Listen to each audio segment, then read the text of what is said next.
마태복음 24장. 예수님께서 성전을 떠나 걸어가실 때 제자들이 와서 성전 건물을 가리켜 보였습니다. 예수님께서 말씀하셨습니다. 너희가 이 모든 것을 보고 있지 않느냐? 내가 너희에게 진정으로 말한다. 여기에 있는 돌 하나도 돌 위에 남지 않고 다 무너질 것이다. 예수님께서 올리브 산 위에 앉아 계실 때 제자들이 조용히 와서 말했습니다.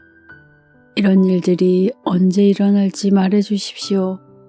선생님께서 다시 오시는 때와 세상의 마지막 때에 어떤 징조가 있겠습니까? 예수님께서 대답하셨습니다.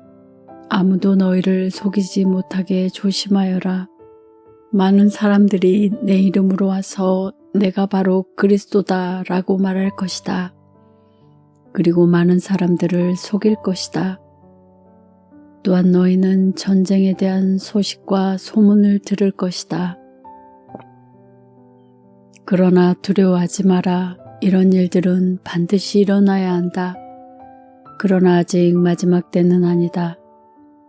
민족이 다른 민족과 싸우기 위해 일어나고 나라가 다른 나라와 싸우기에 일어날 것이다.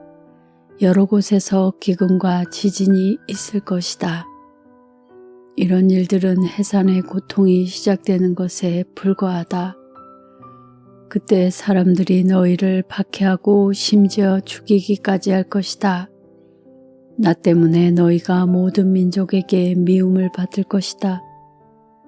그때 많은 사람들이 넘어질 것이며 서로를 넘겨주고 미워할 것이다. 그리고 많은 거짓 예언자들이 일어나 많은 사람들을 속일 것이다.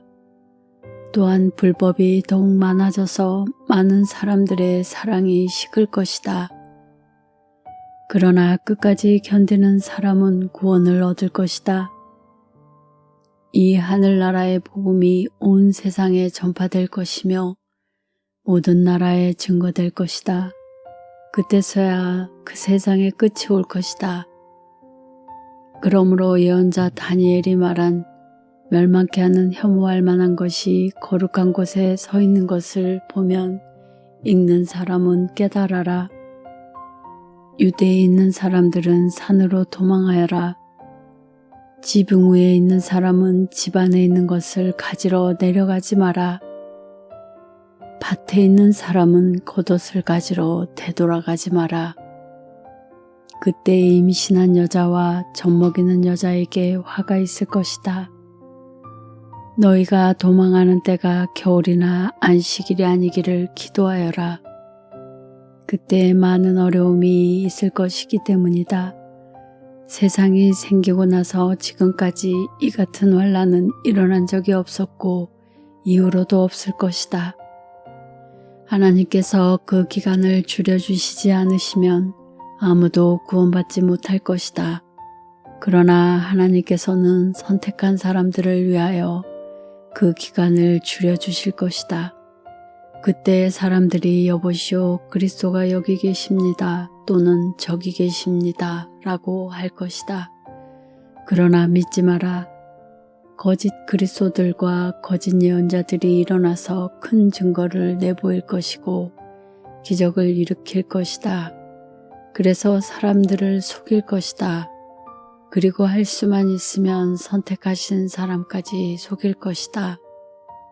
보아라, 내가 미리 너희에게 일러주었다.